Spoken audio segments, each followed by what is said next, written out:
My son smirked. You don't need glasses, you're already blind to life. Joan Miller didn't raise her voice, she just adjusted her frames, and by the time he threw his holiday party, she'd served him an eviction notice. He thought the condo was his. He didn't read the lease, but she did, and this time she wasn't the one losing clarity. All right, before we dive into this crazy story, do me a favor, subscribe and tell us where you're watching from. The air inside Denver Vision Care smelled faintly of disinfectant and lavender. Too clean, too calm. But Joan Miller sat still, back straight in the exam chair, lips pressed into a firm line as Dr. Laura Benson adjusted the phoropter. Which is clearer, 1 or 2? The doctor asked, her voice smooth but no nonsense. Joan blinked, heart tightening slightly. 2, click. Another lens. Another option. Another moment of truth. At 71, Joan was used to numbers. She'd spent decades sorting balance sheets and tax returns, but these ones unnerved her. 20/70ths, 20/90ths. Not legally blind, not yet, but blurred enough to miss the small betrayals. Like her son's snide glances. Like her daughter-in-law's quiet shrinking. Like the slow, eroding way people stop listening when they think you're old. Finally, Dr. Benson stepped back, folding her arms. You've got mild macular changes. Nothing alarming yet, but you'll need a stronger prescription. It'll help, for a while. Joan nodded, slow and deliberate. Stronger is fine. I've never been afraid of stronger. By the time she stepped outside, snow had begun to dust the streets of downtown Denver. Her boots crunched over salted pavement as she walked toward the bus stop. From where she stood, she could see the city stretching north. Cranes, lights, glass towers leaning over Lodo's antique brick. Somewhere in one of those buildings, Ryan sat comfortably in the condo she paid for. She pulled her coat tighter and adjusted her frames, the old prescription dulling everything. Not for long. The door to her condo opened with a soft click. Heat greeted her in a rush, mingled with the scent of burnt coffee and Ryan's expensive hair gel. He was stretched across her sofa like a sultan, sweatpants, Bluetooth earpiece, smug grin halfway formed before he even looked up. Then he saw the glasses. He tilted his head, as if squinting into a joke. New frames. Joan didn't respond. She hung up her coat, set her pharmacy bag down on the counter. Ryan chuckled low in his throat. You don't need glasses. You're already blind to life. The words snapped like a rubber band. Not shouted, not cruel, worse, casual, lazy, dismissive in that way only someone who's never earned anything can manage. He didn't even look at her as he said it, just kept scrolling through whatever deal he was pretending to close. Kelly stood at the kitchen island, tea mug cupped in both hands. She winced. Not dramatically, just a small broken expression that passed in a second before she dropped her gaze to the floor. Joan adjusted her frame slowly. The plastic felt cold, unfamiliar. Her hands didn't tremble. Crutches, Ryan said with a little snort. Glasses, hearing aids, walkers. Whole generation built on duct tape and delusion. I can still hear you, Joan said calmly, her voice like ice over gravel. Ryan gave a mock salute and turned back to his laptop. Joan walked past him without another word. In the bathroom mirror, she stared at herself under the harsh vanity light. The frame sat slightly crooked. The skin around her eyes looked thinner than she remembered, but the gaze, still focused, still clear enough to see through entitlement. That evening, her phone buzzed against the kitchen tile. DB Rose, steak night or tie? I got fire in my chest. Joan smiled, the first real one that day, and texted back. Joan, I'll bring wine. I need your fire more than food. By the time they were seated in a back booth of Debbie's diner, the windows fogged, and the smell of frying onions thick in the air, Joan had relayed the whole story.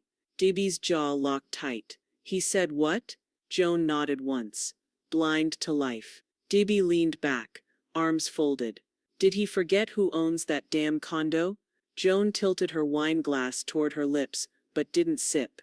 Her eyes stayed locked on Debbie's. Debbie narrowed hers.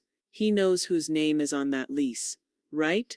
The snow tapped softly at the window, like fingers too polite to knock. Joan sat at her dining table, wine glass untouched, Dibby's last words still hanging in the room like smoke. He knows whose name is on that lease, right? Joan rose slowly, her knees popping as she walked across the living room. The carpet was plush, expensive, Ryan's choice, but it muffled nothing now. The only sound was the creak of the hallway floorboards as she stepped toward the hall closet, not the coat closet, the one behind the bedroom door, camouflaged by beige paint and age. She reached up to the top shelf, fingertips brushing cold metal, the old lockbox. It was heavier than she remembered. She brought it to the kitchen, laid it gently on the counter, and keyed in the code 7117, her wedding anniversary. She hesitated for a beat, then lifted the lid. Inside 20 years of paper, mortgage records, tax folders, warranties, and tucked neatly in a yellowed folder labeled Low Due Property, 2016, the lease agreement for the very condo Ryan called his. Joan unfolded the crisp pages with accountant's precision. She still remembered the day she signed it. The agent's hopeful eyes, the air smelling like fresh drywall and leather chairs. Ryan had just lost a job, was starting something new, he said. He'd needed time, and space, and her credit. She'd bought the unit in full, but to protect her liability, Martin had insisted they draw up a lease, a legal one, not some handshake agreement. She skimmed the first page. There it was, her name alone under owner. Not co-owner, not guarantor. Just Joan Elizabeth Miller. She turned the page. Section 8. Tenant responsibilities. Utilities to be paid by tenant monthly. No major renovations or structural changes permitted without written consent. Failure to comply may result in immediate termination of occupancy with 30 days' notice. Joan felt a tightness in her chest. Not panic, not grief, relief. For once she wasn't the one without options. She pulled out her phone and tapped Martin Keene's number. He answered on the second ring. Joan, that you? Do you still have a copy of Ryan's lease? I do, he said, paper shuffling faintly in the background. Something wrong? She stared at the snow as it blurred the park view beyond her window. Not yet, but I need to know if I still have full rights to revoke his tenancy. Martin chuckled. Not unkindly. Joan, you own the property. You signed the lease with him as a courtesy. He's a tenant, nothing more. You can revoke his occupancy for non-compliance, or just because you feel like it. He pays utilities, Joan added, and you pay everything else, which isn't even in the lease. He's lucky you didn't charge rent. Most landlords would. Joan let that sit in silence for a moment. Then he renovated the kitchen, put in new cabinets. I never approved it. Martin whistled. That's a violation. Want me to start drafting the termination notice? Joan's boots echoed off the tile floors of the downtown high-rise lobby, each step louder than it needed to be. She clutched the folder to her chest like a weapon, its thin cardboard holding thicker truths. Her scarf smelled faintly of Debbie's diner, grease, onions, and defiance. Martin Keene's office was on the 14th floor, tucked behind frosted glass etched with his name in serifed gold.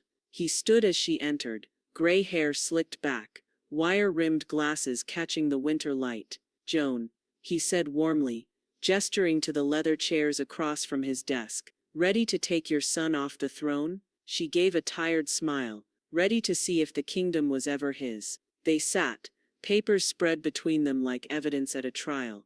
Martin handed her a copy of the lease and flipped to the pages she'd flagged. Clause 12, he said, tapping with his pen.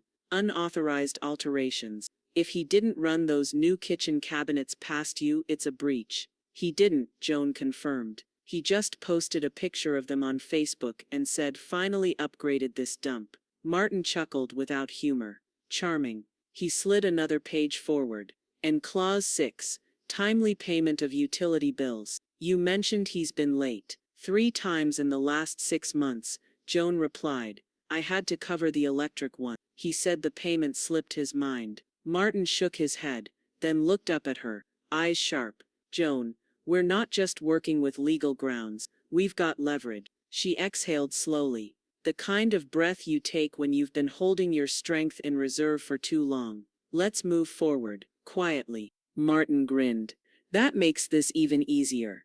That night, Joan walked into Debbie's diner and was hit with a wall of warmth, the hiss of the grill, laughter from a nearby booth, and the smell of butter and garlic thick in the air. Debbie spotted her instantly. You look like a woman who just torched a bridge with style. I just learned I own the whole damn bridge, Joan said, sliding into the booth. Debbie slapped two menus on the table and winked. You're getting steak, no arguments. Medium rare garlic mash, and I'm sneaking you the top shelf Cabernet even though you didn't ask. Joan didn't protest. Her hands were still tingling from the meeting, not from nerves, from momentum. As they waited for food, Joan told her everything. The violations, Martin's grin, the plan in motion. Debbie grinned so wide it crinkled the corners of her eyes. That boy's about to learn what it means to treat the person holding the deed like a doormat. Quietly, Joan reminded her. Loudness isn't always about volume, Debbie replied. Sometimes it's in the silence right before someone falls on their ass. The food came. The wine flowed. Joan allowed herself to feel victorious. Not vindictive, not angry, just clear. Like her new glasses might one day help her see herself as strong as she'd just acted. Later that night, as Joan settled into her reading chair, phone screen dimmed to night mode, a new text flashed across the screen from Ryan. Hosting a huge holiday party at my place this weekend. You should stop by, assuming you're not asleep by 7. Joan stared at the message, her lips pressed into a line so tight it might have cut glass. The morning the eviction notice was finalized, the city lay under a quiet blanket of snow. Joan watched the white sky from her window, coffee cooling in her hand, as a murder of crows gathered on the park's bare branches, loud, chaotic, unaware that something final had been set in motion. Across town, Ryan was probably stringing up lights, hanging cheap tinsel, planning his epic holiday party. Joan could almost hear the music he'd blast, the forced laughter, the smell of spiked eggnog, and overcooked sliders wafting through the hallways. Her phone buzzed on the table. Martin Keene. Notice is drafted. Swing by when you're ready to sign. Joan was already reaching for her coat. Martin's office was warm and smelled faintly of cedar and legal ink. He laid the document in front of her with a reverence usually reserved for wills or verdicts. Joan ran her fingers over the heading. Notice to vacate. 30 days termination of tenancy. It's ironclad, Martin said. Clear violation of lease terms, and no judge in this state would side against you. Plus he's not paying rent, so, he leaned back in his chair. You've been more than generous. Joan nodded once and reached for the pen. Her signature came out slow but steady. Her hands didn't shake. Want me to have it served by courier? She shook her head. He checks his mailbox once a week max. Put it in yourself. He'll be there this weekend, party and all. Martin raised an eyebrow. You want him to open it mid-toast? Joan allowed a tight smile. That's the idea. Back at the diner, Joan told Debbie everything. The booths smelled like hash browns and syrup, the lunch rush over, the air calmer. Debbie burst out laughing before Joan even finished the scene. You're telling me he's gonna be 4 sips into a peppermint martini and find that in the mailbox? She asked between howls. That boy's ego is about to pop like a dollar store balloon. Joan couldn't help but laugh too, her ribs loosening for the first time in days. I didn't do it to humiliate him, she said, although the truth was more complicated than that. I did it because I've had enough. Debbie reached across the table and squeezed her wrist. You did it because he needed to be reminded. That door opens because of you. Joan nodded once, then looked out the frosted window, where downtown Denver blurred into a gentle haze. That evening, while stirring a pot of soup, Joan's phone rang. She wiped her hands on a towel and checked the screen. Kelly. She hesitated, then picked up. Hello, Joan? Kelly's voice was soft, uncertain. Did something happen today? Ryan's stomping around, saying someone attacked him with paper. Joan stirred the soup calmly. Did he read the letter? There was silence on the line, only the faint sound of muffled television in the background. I'm not sure he has. Then I suggest he does, Joan said gently. Everything he needs to know is on that page. Kelly let out a breath that sounded like relief and dread braided together. Okay, I just didn't know if you wanted me to talk to him. You don't owe me anything, Kelly. You just take care of yourself. There was a pause, then a soft, thank you. Joan hung up. The soup bubbled quietly. She tasted it needed more salt. Less than an hour later she heard it, the front door rattling with fury. She turned from the kitchen just as it burst open. Ryan stormed inside, coat half sipped, snow clinging to his boots. In his hand, the notice now wrinkled and shaking between his fingers. What the hell is this, Mom? He shouted, voice ricocheting off the walls. Are you serious with this eviction crap? His face was red hair mussed, eyes wide with disbelief. Joan didn't move. She just looked at the paper in his hand, and waited. The notice hit the table with a smack sharp enough to rattle Joan's teacup. You're actually kicking me out? Ryan shouted, voice thick with disbelief and fury. You've lost your mind. Joan didn't flinch. She stirred a bit of honey into her tea and lifted the spoon slowly, watching the golden swirl fade into the dark liquid. The porcelain clinked softly, measured, controlled. Ryan stood on the other side of the dining table, breath shallow, jaw flexing. Snow still clung to his coat sleeves, melting into angry little puddles on her hardwood floor. His cheeks were blotchy, rage climbing up his neck like wildfire. I mean, what the hell, Mom? I bust my day in and day out, and this is how you thank me. He jabbed a finger at the notice. You're ruining my life over what? A few cabinets and some late bills? Joan lifted her teacup and took a calm sip. The warmth steadied her. You're not being evicted over cabinets, Ryan. Oh, really? Then what is it, huh? His voice rose again. Is this some petty punishment because I made a joke about your glasses? Grow up. Footsteps. Quiet ones. Kelly stepped hesitantly into the room, wearing house slippers and that soft beige sweater she always seemed to disappear inside. She didn't speak, didn't sit, just hovered at the edge of the storm, eyes fixed on the floor. Joan looked up, meeting Ryan's glare for the first time. You don't live in that condo, she said evenly. You occupy it. That's not the same. I pay utilities. Ryan barked, flailing an arm. You do, she agreed. Late sporadically. You violated the lease, multiple times. Ryan scoffed. Lease? Don't act like this is some corporate landlord situation. You're my mother. Joan reached into the folder on the table and slowly pulled out a single page. Cream-colored paper, blue ink, embossed notary stamp near the bottom. She placed it beside the eviction notice. Ryan leaned in. His eyes darted across the title. Deed of Trust. He paused, squinting, his face drained of color as the realization set in. You never transferred it, he muttered. After all this time? No, Joan said, folding her hands. I didn't, because you never earned it. Silence. Kelly sat down now, her hands clasped tight in her lap, as if she'd rehearsed this moment in her mind, and still didn't know how to breathe through it. You were supposed to be transitioning, Joan said quietly. Figuring out your business, building something stable. That was almost 10 years ago.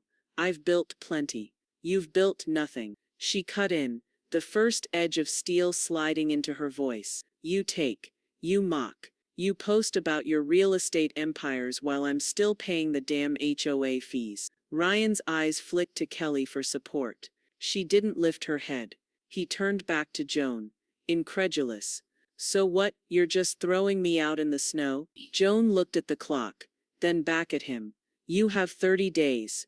He blinked. What? She said it slower this time, clear and hard as cut glass. You have 30 days, and that's generous. The first voicemail came less than an hour after he stormed out. Mom, seriously, this is how you treat your own son? Beep. The second, louder. You're out of your damn mind. I'll sue. I'll ruin you for this. Beep. By the fifth, Joan had stopped listening. Her phone vibrated across the counter as she diced apples for the pie, Debbie swore she wouldn't let her bake. She paused, wiped her hands, and glanced at the screen. Ryan Miller, voicemail number 6. She deleted it without listening. The apartment was quiet, save for the low hum of the heater and the occasional groan from the old refrigerator. Outside, the snow kept falling. Slow, steady, peaceful. The contrast wasn't lost on her. Chaos in her pocket, calm in her kitchen. The knock on the door was familiar, brisk. Debbie didn't wait for an answer. "You're not making a damn pie," Debbie said, coat still on, cheeks red from the cold. "You're coming with me. Mine's already cooling on the rack, and it'll make you forget your name." Joan opened her mouth to argue, then caught herself. She nodded once, quietly grateful. The diner was nearly empty, the afternoon lull stretching across the booths like a nap. The warmth inside smelled like cinnamon, coffee, and something fried. Debbie slid a thick slice of apple pie in front of Joan, added a dollop of whipped cream, and poured 2 mugs of strong black coffee. "He's still calling?" Debbie asked, peeling her gloves off. Joan nodded. 6 voicemails. Maybe more by now. "And you're still not answering." "I don't need to," Joan said. "I've said everything I needed to. The rest is paperwork." Debbie raised her coffee mug like a toast. "Cheers to that." Joan managed a small smile, then took a bite of the pie. The crust was warm, buttery, the filling sweet with just the right bite of tart. Her phone buzzed again. This time it wasn't a call. "Kelly Miller, I'm sorry about him. Just wanted you to know I didn't know he'd react like this." "I get it now." Joan stared at the message for a moment, thumb hovering over the screen.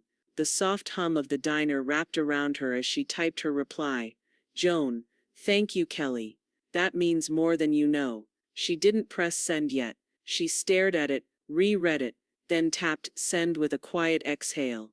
That evening, Joan settled back into her reading chair with a fleece blanket across her knees and a copy of the Paris Library open in her lap. The windows glowed with soft lamplight from inside, and beyond them, Denver looked like a snow globe. Her phone rang again. She ignored it. Instead, she turned to her side table and opened the small envelope Martin had mailed earlier. Inside, 2 notarized copies of the eviction notice and a typed memo that began, "Everything is airtight. Let him yell." She folded the letter neatly and tucked it into her file folder. Closed the book on it, literally and figuratively, until a new vibration, not a call, not a voicemail. A notification from Facebook.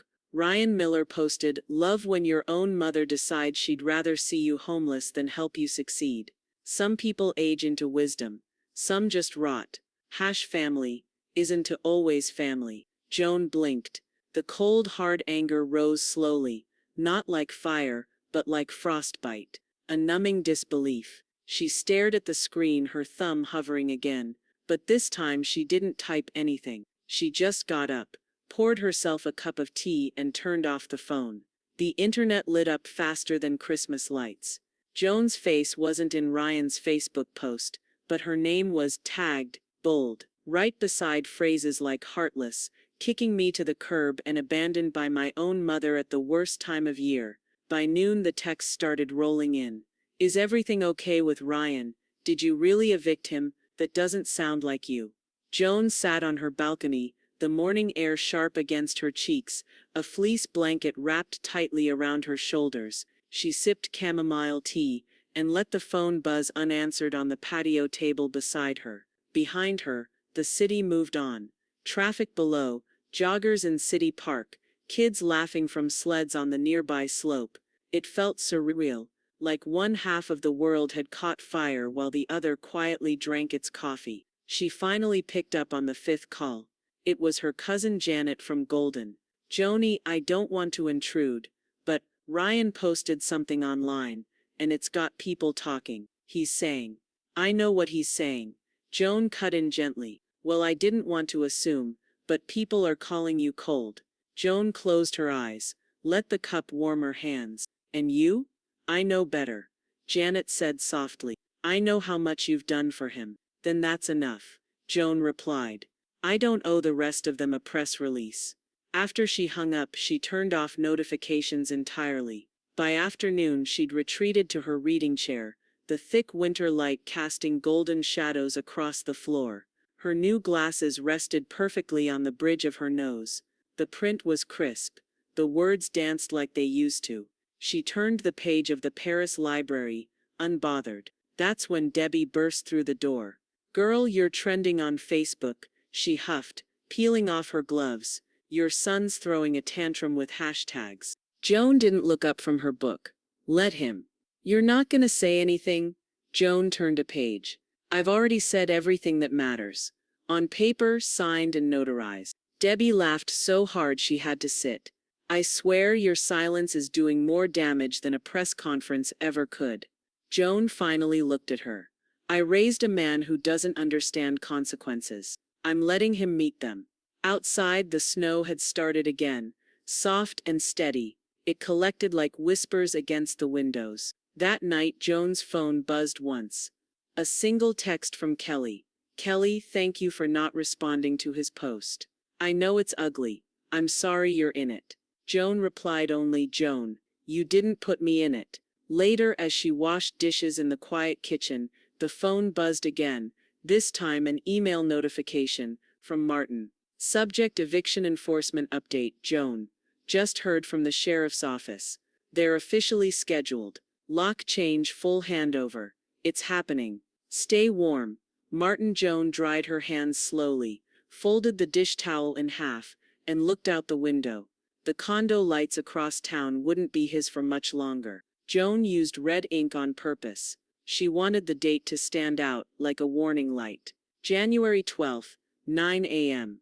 She circled it slowly on the kitchen calendar, the pen's tip gliding across glossy paper. It bled just enough to halo the numbers, as if even the ink understood this wasn't just another errand. She stepped back, capped the pen, and looked at what she'd just done. It was official. Set in motion. Locked in place. No more threats. No more arguments. No more empty lectures to a grown man who thought consequences were optional. Joan made herself a fresh cup of coffee, but her hands trembled slightly as she carried it to the table. She wasn't nervous, at least not in the way she used to be. It wasn't fear. It was finality. It felt like preparing to cut a rope. The call from the sheriff's office had come earlier that morning. Professional, direct. "Mrs. Miller. We're scheduled for the 12th. Our officer will meet you at the Lodu unit at 0900 sharp." There was something chilling about how routine it sounded. Another day, another lock change, another person evicted by someone they underestimated. Joan didn't flinch. "I'll be there." She hung up and wrote the time down without hesitation. It was only after the phone was down that the weight of the moment crept in. 10 years of compromises, 10 years of excuses, and now 30 minutes with a sheriff and a locksmith would undo all of it. Debbie showed up that afternoon without warning, holding 2 steaming paper cups and a slice of rhubarb pie in a takeout container. "I come bearing courage," she said, barging in with snow clinging to her boots, and pastry. Joan arched an eyebrow. "Did I look like I was faltering?" "No," Debbie said, handing her the pie. "But I figured I'd reinforce the armor anyway." They sat at the table with the snow falling outside, soft and silent. City Park looked frozen in time. White tree limbs, quiet streets, the occasional jogger wrapped like a mummy in fleece and wool. Debbie sipped her coffee. "You know I'm coming with you, right?" Joan hesitated. "You don't have to." "I want to," Debbie said firmly. "I want to be standing there when he realizes you didn't blink." Joan smiled into her cup. "He still thinks I will." "That's because he's only ever seen you bend," Debbie replied. "Not break." Later that night, Joan was prepping a folder of documents: lease agreement, notice to vacate, copy of the deed. She slid them all into a manila envelope and sealed it like she was sealing a chapter shut. No ceremony, no regret. Her phone buzzed. A text. "Kelly, hey. I just wanted to say I'll be out of the condo that day. I don't want to be there when it happens." Joan stared at the message, thumb hovering. The words felt tender, careful, like Kelly had typed and deleted them more than once. "Joan, you don't have to explain. I understand." And she did. She understood more than Kelly knew. Joan laid out her clothes for the morning. Nothing flashy, just clean lines and neutral tones. She chose her gray wool sweater, the one with the reinforced elbows, not because she needed warmth, but because she needed to feel solid. She placed her boots by the door, checked her keys, printed a backup copy of everything, set her alarm for 6:30. Everything was prepared, and still, her chest felt tight. She was about to close her eyes when the pounding started. 3 hard knocks on the door. She froze. The seconds stretched. When she opened the door, Ryan stood there. No coat, just a sweatshirt and rage. His breath billowed in the freezing air, his eyes wide and glassy. "You wouldn't dare," he hissed. Joan didn't speak. "You're really gonna let them cops come throw me out like some squatter?" His voice rose. Neighbors could probably hear. He didn't care. Joan stepped back, letting the warm light spill onto the porch between them. The snow fell behind him like ash. "You shouldn't be here," she said calmly. "I live in that condo." "No," Joan replied. "You stay there. There's a difference." Ryan stared at her, chest heaving, as if trying to find a crack in her armor, but there wasn't one anymore. The sheriff's boots thudded heavily on the concrete stairwell as he ascended to the 3rd floor, clipboard in hand, badge catching the early light. Behind him, Joan followed with quiet, deliberate steps, her coat buttoned to the neck, her breath rising in soft clouds against the Denver morning. It was 8:57 a.m. Debbie trailed behind, with 2 travel mugs and a paper bag of bagels that no one had asked for, but everyone was grateful to smell. The low-to hallway was narrow and quiet, muted gray walls, fresh vacuum lines in the carpet. A faded wreath still clung to Ryan's condo door, its once red ribbon sagging like the last gasp of a holiday long gone. The sheriff turned, his expression professional but kind. "Ready, ma'am?" Joan nodded once. "Yes." He knocked. 3 firm raps. Inside, nothing. Then footsteps, fast, heavy, and the door swung open violently. Ryan stood in sweats and a stained hoodie, hair messy, face flushed with sleep and disbelief. "You've gotta be kidding me," he said, blinking at the uniform. "You actually did this." "Mr. Miller," the sheriff said calmly, "per the notice served, and the expiration of the 30-day period, your tenancy has officially ended. You are required to vacate the premises effective immediately." Ryan's laugh came out hard and sharp, almost feral. "You're just gonna let them throw me out, Mom?" Joan stayed silent. The sheriff remained firm. "Sir, if you have personal belongings to gather, I'll allow 15 minutes. You must vacate by the time the locksmith arrives." "What locksmith?" Ryan snapped. As if on cue, a young man with a red toolbox stepped into the hallway, nodding politely. "That one," the sheriff replied. Ryan's eyes darted between them. Joan, the sheriff, Debbie, the locksmith, like he was waiting for someone to wake him up. Joan finally spoke. "Ryan, you made your choices, and you're just done with me," he snapped. Just like that. She met his gaze without blinking. "I stopped being your safety net the moment you turned me into your enemy." The next 30 minutes unraveled like a quiet war. Ryan stomped back inside, emerging minutes later with garbage bags packed half-heartedly, dragging boxes he hadn't even taped. His mouth never stopped moving. Accusations, insults, half-baked threats about lawyers and media and public shaming. No one responded. The sheriff supervised without a twitch of emotion. Debbie sipped coffee like she was watching a matinee. At 9:36 a.m., the locksmith announced, "We're good." With 2 clicks, the locks were changed. The final twist of metal echoed through the hallway, like the closing of a vault. Joan stepped forward and accepted the new key. "Full possession is now yours," the sheriff said. "Thank you," she said, voice steady. Ryan stood at the end of the hallway, red-faced and panting, his bags scattered in the snow outside. His eyes were glassy, wide. "You ruined me," he said. "You ruined everything." Joan didn't answer. She didn't need to. Debbie put a hand on her shoulder as they turned to leave. "You did it." Joan nodded. "I didn't want to." "I know," Debbie said. "That's what makes it powerful." As they walked back to the elevator, a quiet voice stopped her. "Joan?" She turned. Kelly stood near the stairwell, a soft hat pulled low, coat zipped to her chin. She held something in her gloved hand, a folded piece of paper. I didn't want to say this out loud, she whispered, slipping the note into Joan's hand, but I'm leaving him too. Joan's fingers curled around the paper. Kelly turned and walked away without another word. Joan stood there for a long moment, the key to the condo in one pocket, and something else entirely in the other. Joan stood just inside the condo door, the scent of stale beer and sour linens curling into her nose like a warning. The space was silent now, but the chaos lingered, like a party everyone forgot to clean up after, like an echo of entitlement that still hadn't accepted it had been evicted. She closed the door behind her with a quiet click. The new locks felt heavier in her hand. Secure, final. The living room was stripped bare of furniture, but full of neglect. Trash littered the corners, fast food wrappers, empty energy drink cans, a broken remote. A deep gouge scarred the hardwood beneath where a recliner had clearly scraped back and forth for years without care. On the far wall, the paint peeled behind where a makeshift bar cart had once stood.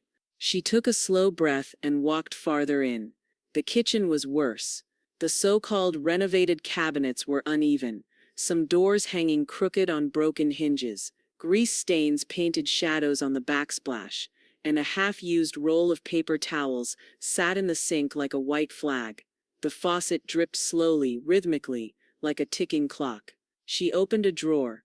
It came off its track. She didn't flinch. In the bedroom, she found a cracked mirror propped behind the closet door, and someone, she didn't want to assume who, had scrawled a crude insult in black Sharpie on the inside wall. She didn't read it more than once. She simply reached into her bag, pulled out a notepad, and started a list. Cabinet repairs, paint and patching, deep cleaning, replace mirror, check plumbing, remove wall graffiti. Joan's handwriting was small but unshaken.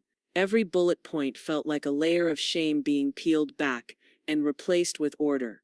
She stood in the hallway when her phone rang. Martin's name lit the screen.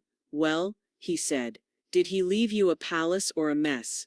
"A mess," she replied, walking slowly toward the balcony. "Sloppy cabinets, surface damage, stains. He took whatever wasn't nailed down and didn't even bother hiding the rest." "I figured," Martin said. "Save every receipt, every repair. You'll be able to claim it against damages." "And the unpaid electric?" she asked. "Final notice was in the kitchen drawer." "We'll file that too. You're protected by lease terms. This isn't your burden anymore, Joan. It's your asset." She looked out over the city. From the balcony, Denver was white with snow and promise. Not beautiful yet, but blank, like a page ready to be rewritten. "Thanks, Martin," she said quietly, and hung up. Debbie arrived just as Joan was photographing the cabinets for documentation. She walked in, took one look around, and exhaled like she was trying not to curse. "Ungrateful," she muttered. "Spoiled brat with two hands and no shame." Joan gave a wry smile. "He used to say this place would pay off one day. Guess it will, just not for him." Debbie pulled out a pen and added to the notepad, "New outlet covers, hire cleaner for carpets." Then looked up. "You thinking what I'm thinking?" "Depends," Joan said, turning toward the hallway. "Are you thinking kitchen redesign with someone who actually knows how to use a level?" Debbie grinned. "And after that?" Joan paused. Her hand brushed the door frame. "Maybe I'm ready to let it go." The next morning, Joan was standing in the center of the living room, measuring for baseboards, when her phone buzzed. Rebecca Thomas, her old friend from Bridge Club, now a top-performing realtor in Capitol Hill. She answered, still holding the measuring tape. "Joni," Rebecca said. "I saw the address come up in county records. Are you thinking of listing?" "Not sure yet," Joan said. "Why?" "Because I ran a quick compare," Rebecca said. "That building's hot right now. If you make the right upgrades," a pause, "we can sell this at a profit." The scent of fresh paint clung to Joan's coat as she stood by the living room window, the cold glass under her palm grounding her as the city skyline stretched wide in front of her. From this high up, Denver looked polished, gleaming in the sun, the storm long behind it. Just like her. Behind her, Rebecca Thomas clicked her pen shut with a smile that meant business. I'm telling you, Rebecca said, flipping her tablet toward Joan. Units in this building, they're moving like wildfire. Yours? Corner lot, city-facing view, brand new appliances, well, almost new. They'll be new by Friday, Joan interrupted, still watching the horizon. Then you've got something premium, Rebecca said, standing. With the right staging and touch-ups, I can have this on the market in a week, maybe sooner. Joan turned from the window, her hands folded. Let's do it. No hesitation, no fear, just the right kind of silence. Repairs began within days. New floors were laid over the scuffed hardwood. Cabinets were replaced, real wood this time, not whatever particle board Ryan had bragged about upgrading to. Light fixtures were swapped, neutral tones painted over Sharpie ghosts. Debbie dropped by daily, bringing coffee and critiques. Too modern, she'd say, squinting at a light fixture. Too beige, she'd mutter, walking through the bedroom. Joan would nod patiently, trust the vision. By the time the staging crew arrived, the place didn't feel like a battlefield anymore. It felt like a blank slate, dressed in elegance, soft throws, clean lines, a fruit bowl perfectly positioned under the glow of pendant lights. It smelled like vanilla and ambition. The last person Joan expected to see that week was Kelly. She arrived on a quiet Tuesday, arms full of folded towels and fresh hand soaps. I know, the realtor said. White linens are better for staging, she said, setting them on the granite counter. Thought I could help. I have time. Joan blinked at her, touched in a way she didn't quite know how to show. You don't have to, she said. I know, Kelly replied, but I want to. They spent the afternoon straightening throw pillows and steaming curtains. No small talk. No talk at all for long stretches. But the silence was soft, not stiff. Once Joan noticed Kelly lingering in the master bedroom, fingers brushing the edge of the new dresser. She looked lost, but in a way that also looked like she was learning to breathe again. When Joan walked her to the door, Kelly turned. He doesn't know I'm here, she said. Joan only nodded. It's not for him anyway. The condo listed on a Thursday. By Saturday they had 4 showings. By Sunday night 2 offers. By Tuesday it was a bidding war. Joan sat at her condo with Debbie, the two of them squeezed into the couch with paper cups of champagne. The bubbles fizzed against the lid, the smell bright and tart. You're gonna make a killing, Debbie said, tipping her cup toward Joan's. Turns out his tantrum left you with a profit margin. I'm not celebrating his failure, Joan said. I know, Debbie replied. You're celebrating your freedom. They clinked cups, Joan took a sip, and let it settle. This wasn't revenge. It was return on investment. Later that night, Joan was filing paperwork in her home office when her email pinged. She didn't expect anything urgent.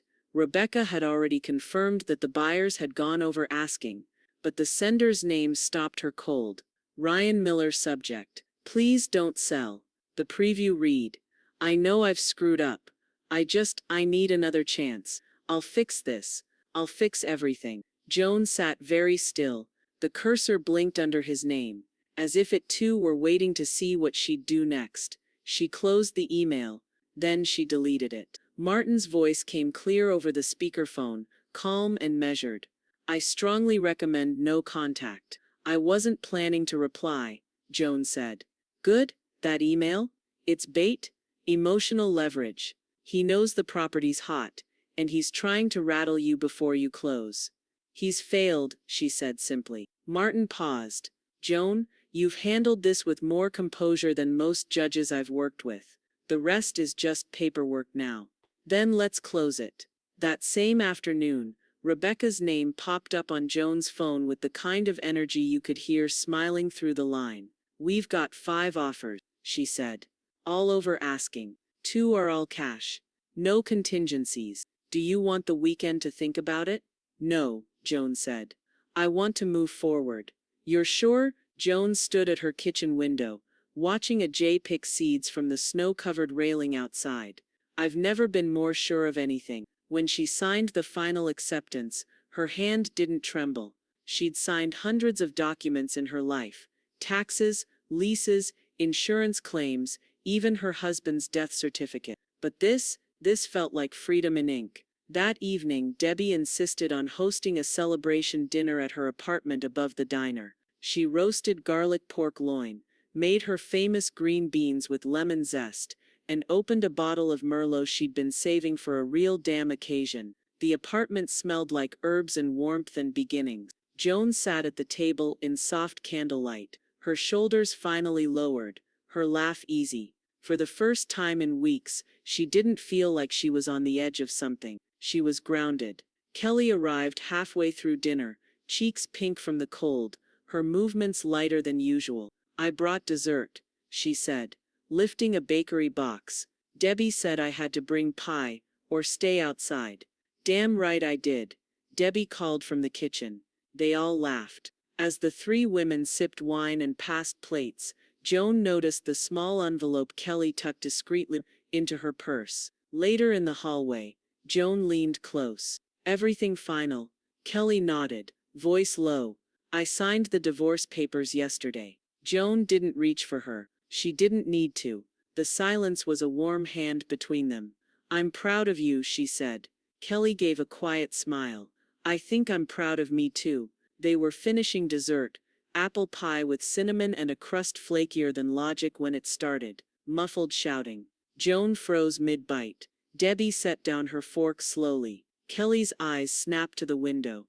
It was coming from the street. Three voices stood up at once. Joan moved to the window and peeked through the blinds. Down below, illuminated by the diner's neon open sign, stood Ryan, red-faced, pacing yelling into the night, like a man unraveling thread by thread.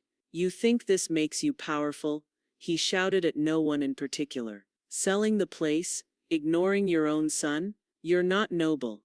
You're selfish." He slammed a fist on the hood of a car and turned in circles, scanning the upper windows like a man looking for an audience. Debbie whispered, "Is he drunk?" Joan just kept watching, heart pounding. The street below was nearly empty, just Ryan, the glow of streetlights, and the echo of decisions he refused to own. And then, as if he sensed her watching, he looked straight up, straight at her. The pen didn't feel heavy in Joan's hand. It felt precise, inevitable. She sat at Martin Keene's conference table in his glass-walled downtown office. Sunlight pouring across polished wood, her new glasses perched firmly on the bridge of her nose. Every word on the paper was sharp, undeniable. Her name sat cleanly at the bottom of the new will. Under it, space for a single signature. Martin sat across from her, calm and focused, tapping the edge of the document with his pen. "You're certain?" he asked. Joan didn't hesitate. "Yes.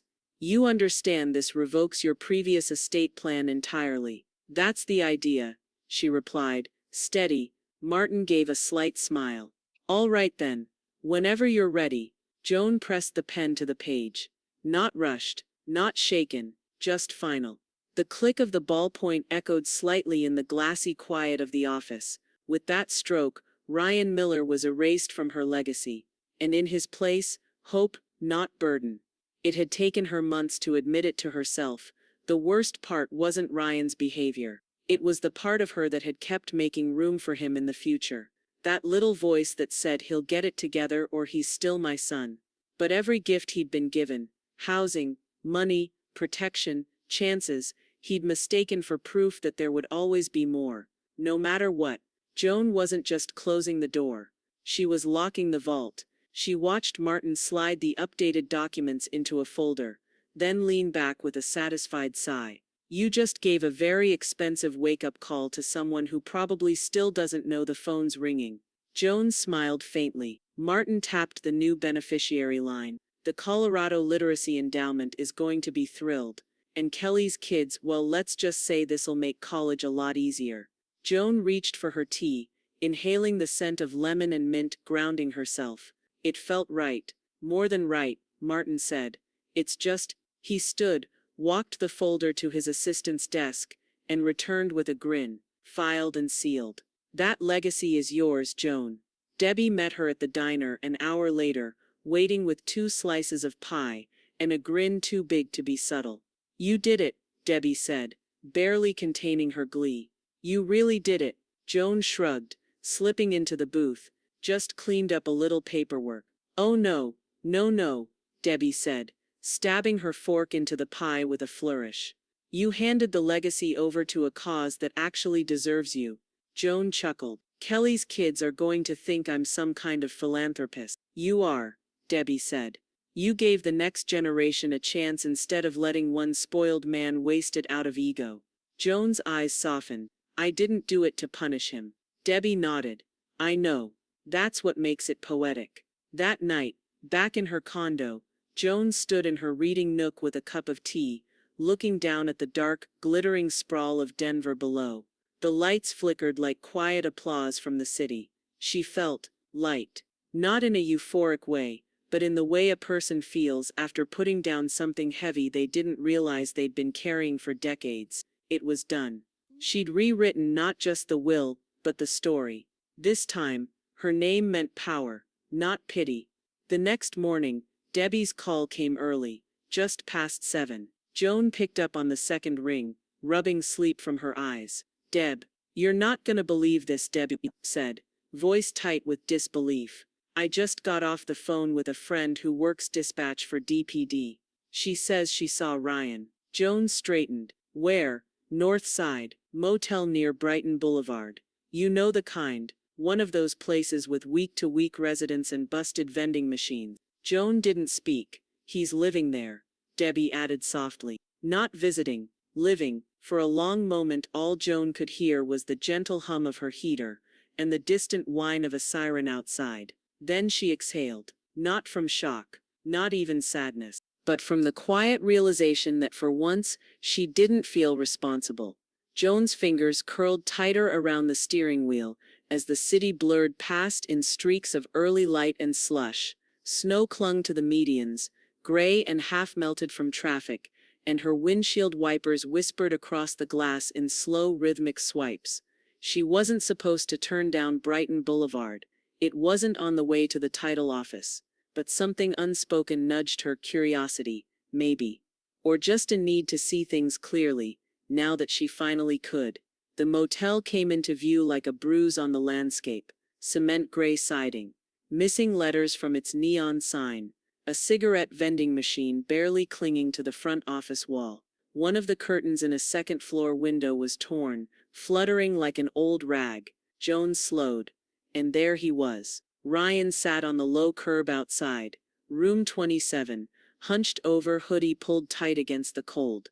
A styrofoam cup rested between his feet, half crushed, and a plastic bag sat beside him, contents unknown. His phone was in his hand, but he wasn't looking at it. He was staring off toward the parking lot like it had betrayed him. She stopped at the light, maybe 40 yards away. He didn't see her, or maybe he did but didn't register it. His eyes were glazed, not from drugs or drink, but from the haze of a man who'd run out of people to blame. Joan didn't reach for the horn, didn't slow further, didn't lower the window. She just watched, for a breath, and then drove on. Downtown Denver sparkled in the sun, the glass buildings reflecting hard truths back into the sky. The parking garage under the title office smelled faintly of oil and concrete dust. Joan parked cleanly between the lines, and checked her bag twice. ID, paperwork, signed copies. She hadn't slept much, but she felt wide awake. Inside, the waiting room was all neutral tones and polite music. Sleek furniture, framed black and white photographs of the Denver skyline. A receptionist with perfect nails handed her a clipboard. "Miss Miller, they're just finishing up with the buyers. You're next." Joan nodded, then sat. She stared at her reflection in the glass panel of the conference room door. The woman looking back wasn't cold or proud or triumphant, just certain, like a person who'd walked through fire and found her way out without ash on her coat. The closing took exactly 27 minutes. The wire transfer? Less than 5. Joan watched the numbers shift on the screen as Rebecca turned her laptop toward her, smiling like a woman who knew exactly what victory looked like. "It's done," the realtor said. You did it. Joan nodded. We did. The money meant something, of course, but it wasn't what mattered most. It was the weight that lifted with it. The final piece moved from her board to someone else's. Kelly met her on the corner outside the building, bundled in a navy coat with her hair pulled back, her eyes damp but peaceful. I heard, she said. I wanted to say thank you. Not just for me, for my kids. Joan pulled her close without thinking. It wasn't a dramatic embrace, just solid, quiet, real. You saved us, Kelly whispered. Joan shook her head. No, you saved yourselves. I just gave you space to do it. When they pulled apart, Kelly was crying, but smiling too. I don't know if he'll ever really understand, she said. I don't think he will, Joan replied softly. And that's no longer my burden. That night, Joan and Debbie shared a booth at the back of the diner, a bottle of red wine between them and 2 slices of celebratory chocolate cake on cracked white porcelain.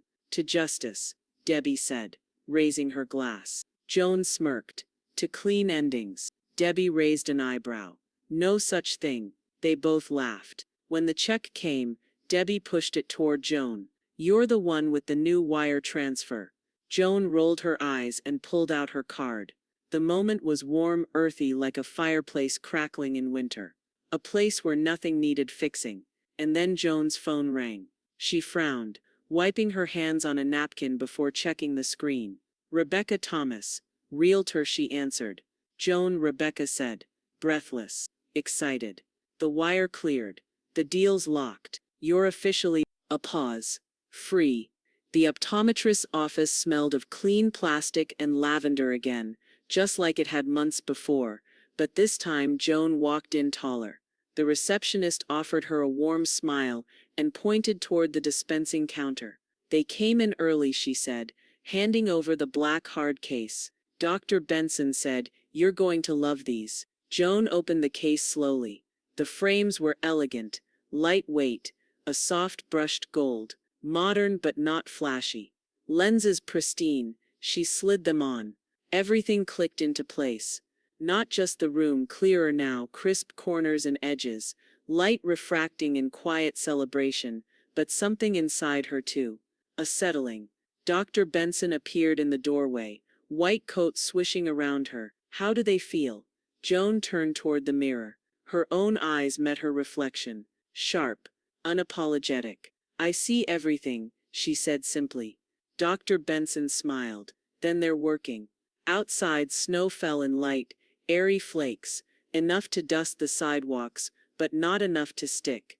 Joan stepped into it, walking through City Park, as the morning came alive around her. The trees were bare but beautiful. The pond glimmered beneath a thin sheet of ice, and the distant laughter of children playing on the sledding hill floated on the breeze. The cold kissed her cheeks, but she welcomed it.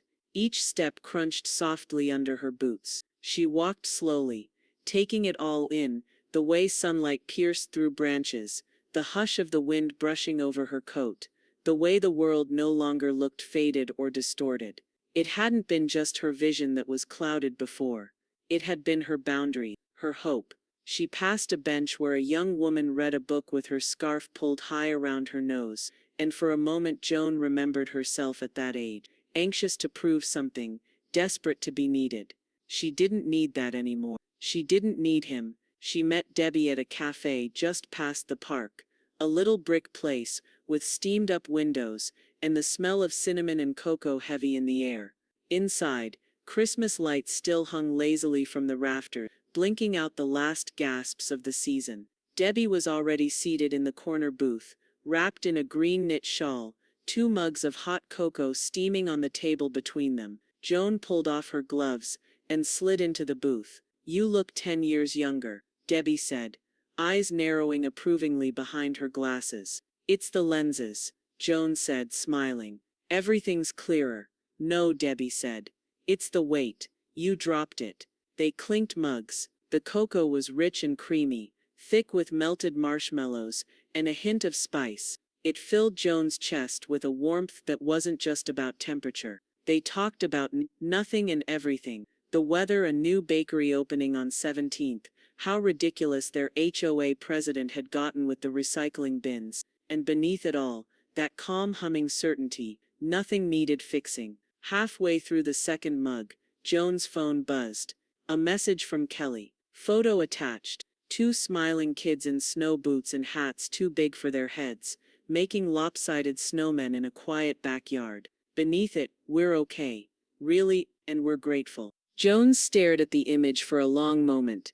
She thought of the will of the house, of the motel room with peeling paint, and she felt no guilt, only peace. By the time she left the cafe, the snow had stopped. The sky stretched wide and blue above her. She pulled her coat tighter, tugged on her gloves, and walked through the park again, this time slower, with the quiet contentment of someone who no longer feared the next step. She'd been called blind, she'd been called selfish, but the truth was far simpler. She had seen the people she loved, seen them clearly, and chosen to protect them. She had chosen herself, and as she walked toward home, her new glasses catching the last glint of morning sun, Joan smiled. Clarity isn't in the lenses, it's in knowing when to shut a door.